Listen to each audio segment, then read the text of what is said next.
మాడుగులపల్లి మండల party TRS party అధ్యక్షుడిని. పేరు పాలుట్ల బాబయ్య. మీరు మండల పార్టీ అధ్యక్షులుగా మీ గ్రామంలో ఎన్ని గ్రామాలు మీరు అభివృద్ధి కార్యక్రమాలు చేపట్టారు గతంగా? మాడుగులపల్లి మండలం నుంచి ఇప్పుడు 3 నియోజకవర్గాల సమ్మేళనం, మొత్తం 28 గ్రామ పంచాయతీలు, 3 నియోజకవర్గాలు ఉంటాయి. నల్గొండ నియోజకవర్గానికి 5, సాగర్ నియోజకవర్గానికి 10, మిర్యాలగూడ నియోజకవర్గానికి 13 విలేజ్లు, మొత్తం 28 గ్రామ పంచాయతీలు. ముఖ్యంగా ఎక్కువగా నేను మిర్యాలగూడ నియోజకవర్గం కాబట్టి మాది మిర్యాలగూడ నియోజకవర్గంలో 13 గ్రామ పంచాయతీలు బాగా పగడబందీగా నేను చూస్తుంటాను. మరి పోయిన ఎలక్షన్లో కూడా మా మండలం నుంచే కాంగ్రెస్ పార్టీకి తక్కువ లీడ్ వచ్చింది, అది అందరికీ తెలిసిన విషయం. అయితే మీ గ్రామంలో గతంలో బీఆర్ఎస్ పార్టీ ఏమీ అభివృద్ధి కార్యక్రమాలు చెప్పి చేస్తారు? మా మండలంలో జరిగినంత అభివృద్ధి అసలు ఏ మండలంలో జరగలేదు. వాస్తవంగా మా మండలంలో లింక్ రోడ్లు, విలేజ్లను కలిపే లింక్ రోడ్లు, అంటే ఎగ్జాంపుల్కు లక్ష్మీదేవుడు నుంచి పావులపాడు పోతే ఆగామోత్కూరు టు భీవనపల్లి బీటీ రోడ్లు, పోతే మన కుక్కడం టు పూసలపాడు, ఇట్లాంటి రోడ్డు మొత్తం టోటల్గా అయిపోయినాయి. ప్లస్ ఊళ్ళల్లో సీసీ రోడ్లు 95%, దాదాపు కొన్ని ఊళ్ళల్లో ఈ 13 గ్రామ పంచాయతీలలో 100% అయిపోయినాయి. ప్లస్ ఇంకోటి ఏంది, కల్వలపాలెం చిన్న గ్రామ పంచాయతీ అయినా కూడా 8 కోట్లు పెట్టి బ్రిడ్జి కట్టించినాం. అవతల చాలా ఇబ్బందులు పడి వాళ్ళు ఇంకొక 10 కిలోమీటర్లు చుట్టూ తిరిగి వస్తుంటే కూడా ఆ బాధ చూడలేక సారు 8 కోట్లు అంటే మామూలు మాట కాదు. ప్లస్ ఇంకోటి ఏంది,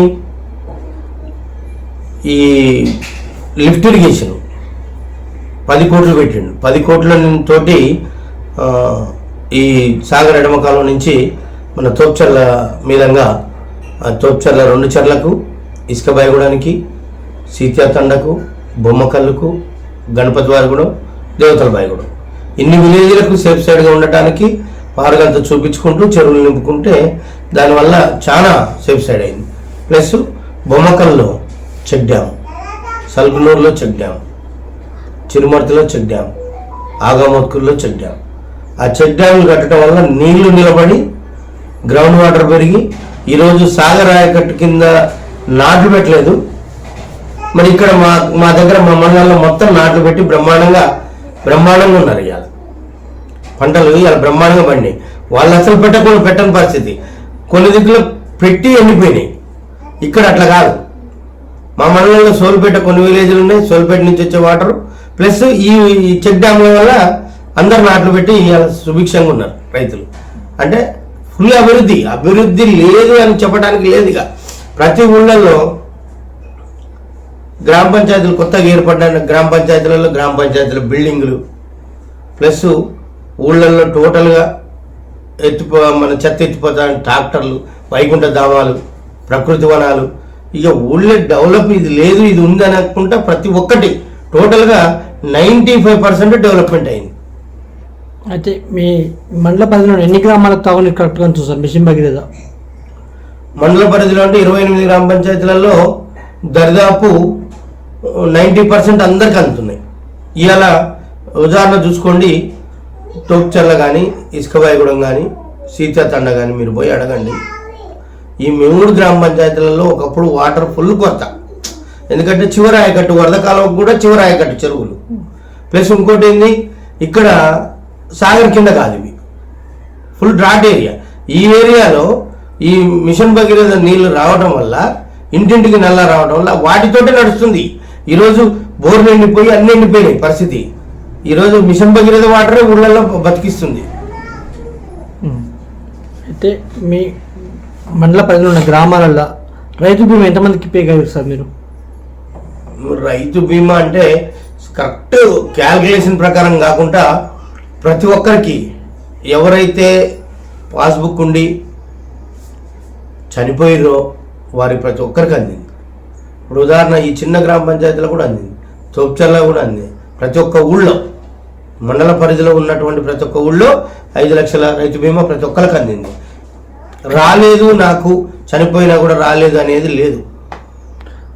అయితే రైతు రుణమాఫీ ఎలక్షన్ ముందు ₹1,00,000 చేస్తా అని చెప్పేసి కొంతమందికి చేసిండు, కరెక్ట్ అందరు లబ్ధిదారు చేయలేదు, పార్టీ నాయకుల వరకే అయింది అనేసి ప్రజలు చెప్తున్నారు. ఎంతో కరెక్ట్? ఇక అది వాళ్ళు ప్రతిపక్షాలు ఎప్పుడైనా మంచి చేసేటోని దుమ్మెత్తిపోస్తాయి, చేయనోని ఏమనలేవు. ఇప్పుడు బ్యాంకులో ఏముందండి, బ్యాంకులో ఏమైనా రాజకీయమా? బ్యాంక్ మేనేజర్, ఫీల్డ్ ఆఫీసర్ ఎన్ని బాకీలు ఉన్నాయి, ఎవరికి ఎంత ఉంది, పాస్బుక్ ద్వారా అవి తెలుస్తుంటే వాళ్ళు మా కాడ ఇన్ని బాకీలు ఉన్నాయి, ఇంత ఉందని వాళ్ళు తీసుకుపోతుంటారు. అక్కడ రాజకీయం ఏముంది? వాళ్ళు ఏం చేసారు? కేసీఆర్ గారు 2 దఫాలు వేసిండు, మళ్ళీ దఫా వేద్దామనే వరకే ఎలక్షన్ కోడ్ వచ్చింది. 65% రైతులకు రుణమాఫీ అందింది. ఏ ఊళ్ళో రుణమాఫీ అందలేదో ఒక 35% అందలేదు, నేను కాదంటలేదు, కానీ 65% 1 lakh చొప్పున రుణమాఫీ అయింది. మిగతా వేద్దామనేసరికి ఎలక్షన్ కోడ్ వచ్చింది, వేయలేకపోయింది. దాని మీద రాజకీయ నాయకులు పార్టీ నాయకులకి వచ్చిందనేది అది హాస్యాస్పదం. అయితే గతంలో మీ గ్రామంలో ఇప్పుడు ఆల్రెడీ చాలా గ్రామాల్లో బోర్లు నిండిపోయినాయి. అవును, సాగునీటి చాలా ఇబ్బంది ఉంది. ముందస్తు ప్రణాళికగా మీ గవర్నమెంట్ ఏం చేసింది సార్? ముందస్తు ప్రణాళికగా బోర్లు వేయించినాం, పైప్ లైన్లు ట్యాంకులకు కల్పించినాం, ప్లస్ మిషన్ భగీరథ ఎక్కడన్నా డ్యామేజ్లు అయ్యి ఉన్నా కూడా వెంటనే చేసి, ఉదాహరణ కల్వలపాలెం ఉంది, ఇదివరకు మిషన్ భగీరథ నీళ్లు రాలేదు, ఈ లైన్ కలిపినప్పుడు తీసి పాలనపాడు నుంచి వచ్చే లైన్ కలిపి మిషన్ భగీరథ నీళ్ళు అక్కడ కూడా వచ్చేటట్టు చేసినాం. అంటే ఉదాహరణకు ఎక్కడైతే రేపు కొరత ఏర్పడుతుందో అక్కడ ఆ గ్రామ పంచాయతీ పరిధిలో సర్పంచ్లకు, సిడిపిలో కానీ దీంట్లో కానీ ఫండ్ పెట్టి బోర్లు వేసి పైప్ లైన్లు వేసినాం. అయితే మొన్న ఎలక్షన్లో భాస్కర్ ఓడిపోవడం ప్రధాన కారణం ఏంటి సార్? ప్రధాన కారణం మాకు కూడా ఇప్పటివరకు అందుబాటులే. వాస్తవంగా చెప్పాలంటే అభివృద్ధి చేసినాం, ప్రతి సర్పంచ్కు కానీ ఆ ఊరు నాయకులకు కానీ పార్టీలకు అతీతంగా పనిచేసిండు. ప్లస్ ఇంకోటి ఏంది, ఎక్కడ కూడా ఏ వ్యక్తికి కానీ ఏదైనా హాస్పిటల్ పని ఉన్నా, ఇంకేది ఉన్నా అక్కడికి పోయి డాక్టర్ తోటి ప్రత్యేకంగా మాట్లాడి మందలిచ్చి వాళ్ళకి ఏమైనా ఆర్థిక సహాయం కానీ చేసి, లేదా ఉంటే ఎల్ఓసీలు కానీ, సీఎం రిలీఫ్ ఫండ్ కానీ ఇవన్నీ ఇప్పించిండు, అన్ని రకాలుగా చేసిండు. కానీ ఓటింగ్ అనేది తగ్గింది. కారణం నేనేమనుకుంటున్నా అంటే, ఆయన మీద మైనస్ అనేది ఒక్కటి కూడా లేదు, వ్యతిరేకత భావం లేదు. కానీ నేనేమనుకుంటున్నా అంటే, నా ఉద్దేశంగా చెప్తున్నా, 2 సార్లు వేసినాం గవర్నమెంట్కు, ఒకసారి అటేసి చూద్దాం వాళ్ళు ఏం చేస్తారో. ఈ రేవంత్ రెడ్డి కారు కూతలు కూర్చుని నోటికి వచ్చిందల్లా కూర్చుండు, మేము 10,000 కాదు 15,000 ఇస్తాం, రైతు బంధు, కళ్యాణ లక్ష్మి ₹1,00,000 ఇచ్చుకుంటూ అదనంగా తులం బంగారం పెడతాం అని, ఇట్లాంటి కూతలు చాలా, మహాలక్ష్మి పథకం అని, గ్యాస్ ఇస్తామని, బస్ ఎక్కిస్తామని, ఇవన్నీ రకరకాల హామీలు వాగ్దానాలు చేసేసరికి జనం కొంచెం డైవర్ట్ అయ్యి నమ్మి, మాయమాటలు నమ్మి ఓట్లు వేసిరని అనుకుంటున్నాం తప్ప, మా లోపం అయితే పార్టీ లోపం కానీ, అభివృద్ధి లోపం కానీ, నాయకుల లోపం కానీ ఉందని మేము అనుకోవట్లేదు. అయితే కింది స్థాయి క్యాడర్ పట్టించుకోలేదు, కేవలం మన చుట్టూ ఉండే కొంతమందికి మాత్రమే చెప్పింది మాత్రమే వినేటోడు అనేసి మీ లీడర్లు, మీ చిన్న కింది స్థాయి కార్యకర్త చెప్తున్నారు. అది ఎంతవరకు కరెక్ట్? వాస్తవమే, కొంత ఉంటుంది. 100కి 100 మార్కులు ఎవరికి రావు, 99 మార్కులే వస్తాయి. 100కి 100 మార్కులు ఎవరికి వస్తాయి? 100కి 100 మార్కులు వస్తే అసలు ఇక సమస్య ఉండదు. ఒక్కటి కింది స్థాయి కార్యకర్తలలో ఉంటుంది కొద్ది గొప్ప. ఇప్పుడు పెత్తనం అనేది ఊళ్ళల్లో అందరు చేస్తే కలవదు, అది 10 మందిలో పావు కావదు అని అంటారు కదా, ఉదాహరణ అందరు చేస్తే కలవదు.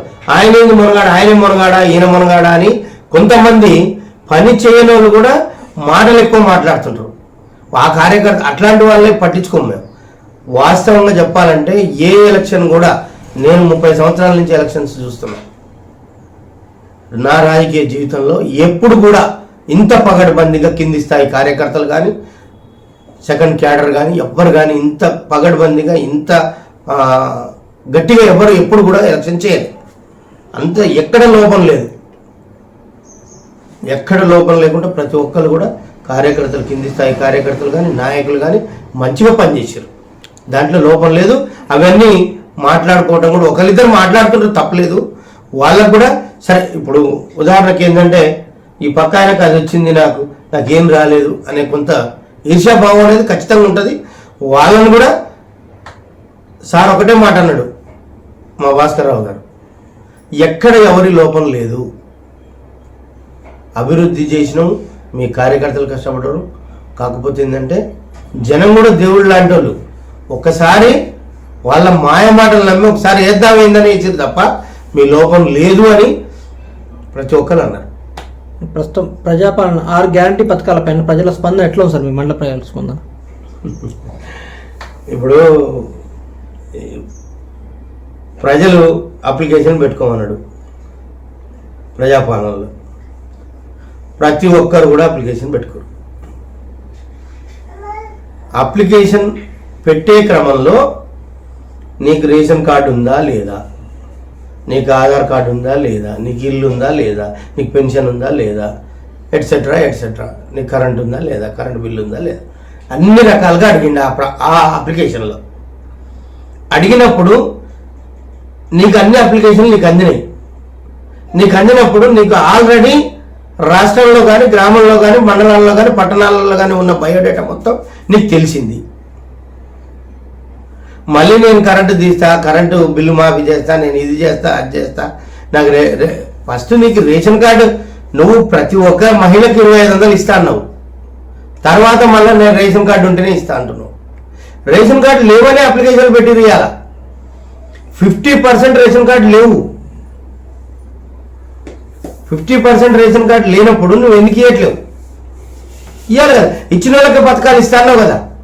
మళ్ళీ ఈ ట్విస్ట్ ఎందుకు? నువ్వు ఇయ్యలేక ఇవన్నీ మాటలు మాట్లాడుతున్నావు. దాని మీద ప్రజల స్పందన ఏముంది?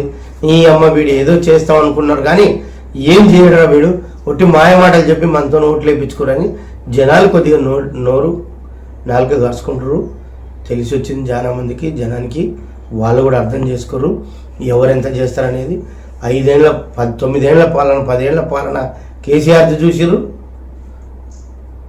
10 ఏళ్లలో కేసీఆర్ ఇంత పరిపాలన చేస్తే ఆయన మీద వ్యతిరేకత రాలే. ఒక్కసారి ఇటు వేద్దామని వేసిరు తప్ప వ్యతిరేకతతోటి పోయిన ప్రభుత్వం కాదు మాది. ఇప్పుడు ఈ 3 నెలల్లోనే మీ మీద ఎంత వ్యతిరేకత వచ్చిందో గ్రామాలలో తిరిగితే తెలుస్తుంది ఆయనకు. అయితే పార్లమెంట్ వచ్చే స్థానిక సంస్థలు కాదు, సర్పంచ్, దాంట్లో మీ పార్టీ ఎంత మేరకు విజయం సాధిస్తుంది అనుకుంటారు మీరు?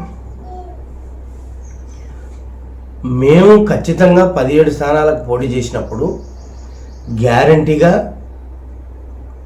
వాళ్ళు ఏమనుకుంటారు అంటే మొత్తం మాయే స్థానాలు ఉన్నాయి, వాళ్ళటే గెలుస్తారు, వాళ్ళు 0, మొత్తం 17 మేమే గెలుస్తామని అనుకుంటారు.